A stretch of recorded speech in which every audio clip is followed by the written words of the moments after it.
Hello student, स्वागत है आपका मेरे YouTube channel math plus YT पर। और आज हम बताने जा रहे हैं माध्यमिक शिक्षा बोर्ड राजस्थान ने 10वीं कक्षा के गणित के सिलेबस को कम कर दिया है और कितना भाग हटाया गया है हम उसकी बात करने वाले हैं।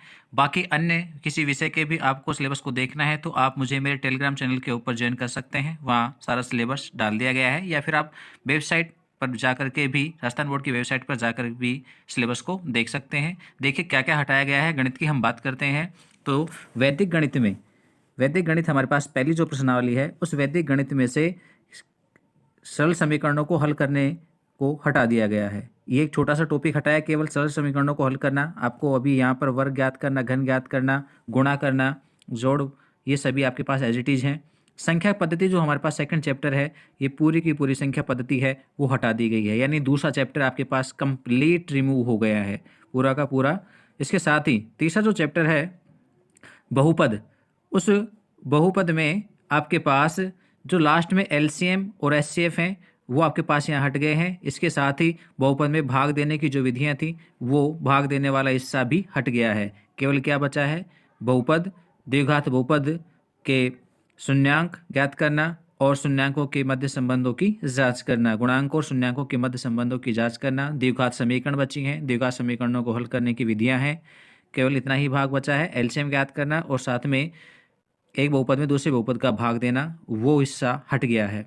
साथ ही हम बात करते हैं चौथी प्रश्नावली में। तो चौथी प्रश्नावली में दो चरों वाले रैखिक समीकरण में असमीकाओं में से आपके पास दो चरों की जो रैखिक असमीकाएं थी, असमीकाओं वाला पूरा हिस्सा यहाँ पे हटा दिया गया है।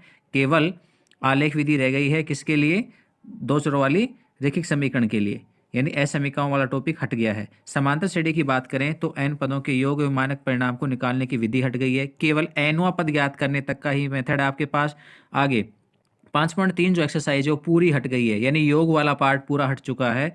ऐसे ही हम त्रिकोणमिति छठी प्रश्नावली की बात करें तो त्रिकोणमिति अनुपात में त्रिकोणमितीय अनुपातों के बीच में जो संबंध है, साइन को कोस में बदलना, टेन को कोस में बदलना, यानी किसी एक में बदल देना, वो हटा दिया गया है। एक छोटा सा हिस्सा हटा है आपके पास। और छठी के अलावा सातवीं जो प्रश्नावली है उसमें पूरा कोणों के त्रिकोणमितीय अनुपात, जो पूरा कोण है 90 - थीटा, ऐसे हमारे पास 6 फॉर्मूले थे, उनसे संबंधित एक्सरसाइज आपके पास यहाँ से रिमूव कर दी गई है, हटा दी गई है।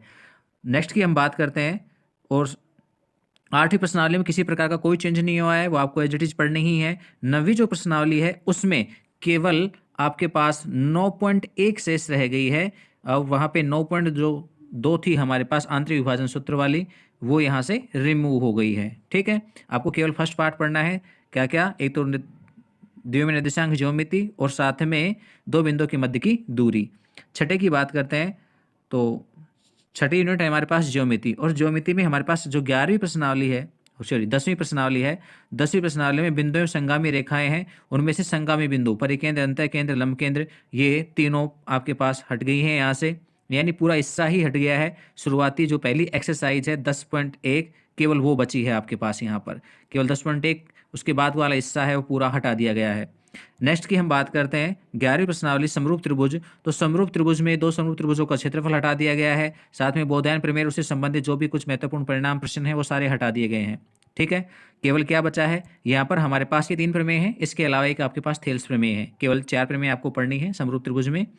और इसके अलावा हम नेक्स्ट में बात करते हैं 12वीं प्रश्नावली वृत्त में। तो वृत्त में चक्र चतुर्भुज हट चुका है, वृत्त की स्पर्श से संबंधित जितने भी प्रमेय हैं, जीवा एवं एकांतर वृत्तखंड के कोण हैं, वो सारे टॉपिक्स आपके पास हट गए हैं। केवल वृत्त और वृत्त के ऊपर खींची जाने वाली दो स्पर्श रेखाएं हैं, वो लंबाई में समान होती हैं, केवल यही आपके पास एक प्रमेय रह गई है यहाँ पर। तो बाकी आगे का हिस्सा पूरा हट गया है, चतुर्भुज हट गया है, ये वाला हिस्सा है जो केवल जीवा, लंब जीवा और केंद्र से जीवा पर डाले गए लंब की लंबाई और एक बिंदु से किसी वृत्त के ऊपर खींची गई स्पर्श रेखाओं की लंबाई से संबंधित प्रमेय बची हैं। और आगे हम बात करते हैं चौथी प्रश्नावली रचना वाली ज्योमिति में। अंतःवृत्त और परिवृत्त, परिमेय वृत्त लिखा हुआ है, ये क्या है, परिवृत्त है, ये सारी आपके पास हट गई है। केवल 14.1 आपको पढ़नी है। हम आगे बात करते हैं क्षेत्रमिति में। तो क्षेत्रमिति में यहाँ पर समतलीय आकृतियों का जो क्षेत्रफल है उसमें वृत्तखंड और त्रिज्यखंड का क्षेत्रफल हट गया है। हमारे पास ये टॉपिक अभी ऑनलाइन चल भी रहा है और इस वाले में केवल आपके पास 15.1 रह गई है। बाकी 15.1 के आगे का हिस्सा रिमूव कर दिया गया है। और पृष्ठीय क्षेत्रफल एवं आयतन की बात करते हैं तो यहाँ पर आपके पास शंकु का पृष्ठीय क्षेत्रफल आयतन, इसके अलावा एक प्रकार के ठोस से दूसरे में बदलने का ये जो पार्ट था वो भी हट गया है। जो सांख्यिकी एवं प्रायिकता है, उस सांख्यिकी एवं प्रायिकता में से केवल सांख्यिकी वाला जो भाग है, उस सांख्यिकी वाले भाग में केवल बहुलक को हटाया गया है। बाकी आपको माध्य और माध्यक पढ़ना है। प्रायिकता में किसी प्रकार का कोई चेंज नहीं है और सड़क सुरक्षा में भी किसी प्रकार का कोई चेंज नहीं है। यदि हम बात करें पूरे सिलेबस की, अब क्या बचा है आपके पास तो उसे भी आप देख लीजिए क्या आने वाला है इस बार सिलेबस में। वैदिक गणित वाली जो प्रश्नावली है वो 5 अंक की है आपके पास। बीज गणित में आपके पास दूसरी, तीसरी, चौथी और पांचवी प्रश्नावली है। दूसरी हट चुकी है तो तीसरी, चौथी, पांचवी 13 अंक की है। त्रिकोणमिति वाली जो आपके पास छठी, सातवीं, आठवीं है वो 12 अंक की है। निर्देशांक ज्योमिति है वो 6 अंक की है।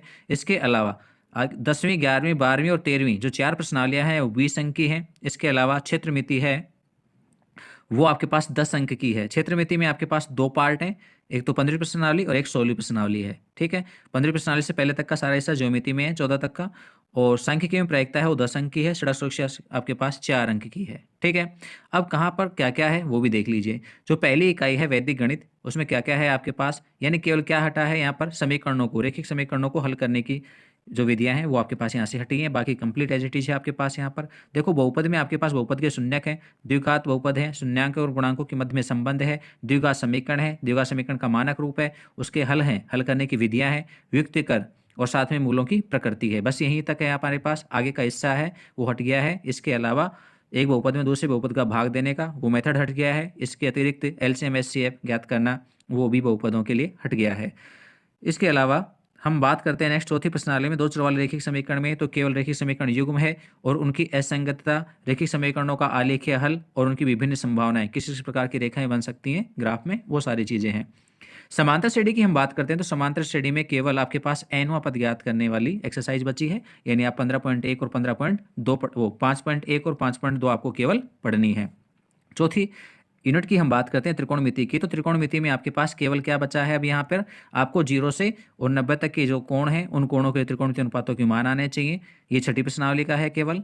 और त्रिकोणमिति सर्वसमीकाएं और त्रिकोणमिति सर्वसमीकाओं के उपयोग यानी से संबंधित आपके पास प्रश्न, बस केवल इतना ही है। पूरक कोणों के रूप वाले मान हट गए हैं और इसके अलावा त्रिकोणमिति अनुपातों में परस्पर संबंध हट गए हैं। इसके अलावा सह पार्ट आपके पास एज इट इज है, इसमें किसी प्रकार का कोई बदलाव नहीं है, यानी 8वीं प्रश्नावली एज इट इज आएगी। साथ में बात करते हैं 9वीं प्रश्नावली में, तो केवल एक तल के कार्तीय निर्देशांक और 2 बिंदुओं के मध्य की दूरी ये आपके पास है। यहाँ पर हमारे पास विभाजन वाला फॉर्मूला था वो हट गया है, तो आपको केवल यहाँ पर कितना पढ़ना है, इसे 9.1 तक ही पढ़ना है। ठीक है, आगे पढ़ने की आवश्यकता नहीं है। आगे देखिए नेक्स्ट इकाई 6 में ज्यामिति में देखिए 10वीं प्रश्नावली है, उसमें बिंदु एवं संगामी रेखाएं, बिंदुपथ और द्वितीय बिंदुओं से समदूरस्थ बिंदुओं का बिंदुपथ, बस यानी क्या है, केवल 10.1 आपको पढ़नी है, बाकी का हिस्सा छोड़ना है। ठीक है, समरूप त्रिभुज में समरूपता है, समरूप त्रिभुज तथा से संबंधित निर्णय हैं केवल आपके पास। क्या क्या है, 2 समकोणिक त्रिभुज परस्पर समरूप होते हैं, साथ ही 2 त्रिभुजों में संगत भुजाओं का अनुपात बराबर हो तो 2 त्रिभुज परस्पर समरूप होते हैं, एस एस एस है। इसके अलावा एस एस 3 प्रमेय है आपके पास। यहाँ पर थेल्स प्रमेय को यहाँ पर हटा दिया गया है, लेकिन उसका उपयोग है इसलिए हम उसे कह नहीं सकते कि हम उसे हटा देंगे, क्योंकि बिना थेल्स प्रमेय के, यानी प्रमेय 11.1 जो थेल्स प्रमेय है, आधारभूत समानुपातिकता प्रमेय, हम उसे छोड़ नहीं सकते। तो कुल मिलाकर के आपको केवल 4 प्रमेय यहाँ पर पढ़नी है, यानी ये एक्सरसाइज आधी हो गई है 11वीं प्रश्नावली समरूपता की।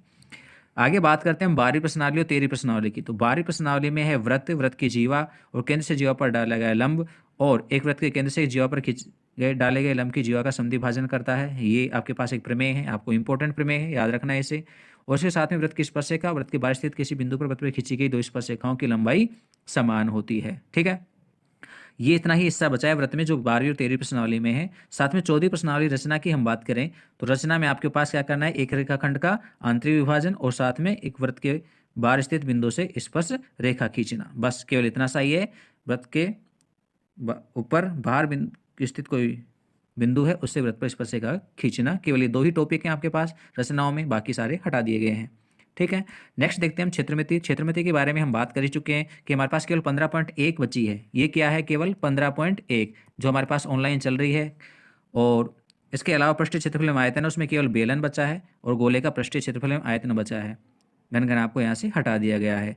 ठीक है, लंबवत बेलन बचा है और गोले का पृष्ठीय क्षेत्रफल एवं आयतन बचा है, आपको केवल इतना सा ही पढ़ना है।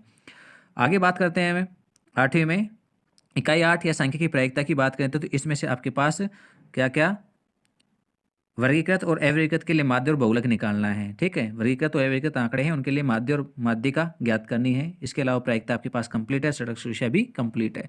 तो डियर स्टूडेंट्स, ये था हमारे पास न्यू सिलेबस, सभी के नंबर यहाँ पर अंकित हैं। फिर भी आपको पूरा अन्य किसी विषय का भी चाहिए तो आप मेरे टेलीग्राम चैनल पर मुझे ज्वाइन कर सकते हैं। आपको इसका टेलीग्राम चैनल का लिंक डिस्क्रिप्शन बॉक्स में भी मिल जाएगा, आप वहाँ से भी टेलीग्राम चैनल पर जा सकते हैं और पूरा सिलेबस देख सकते हैं।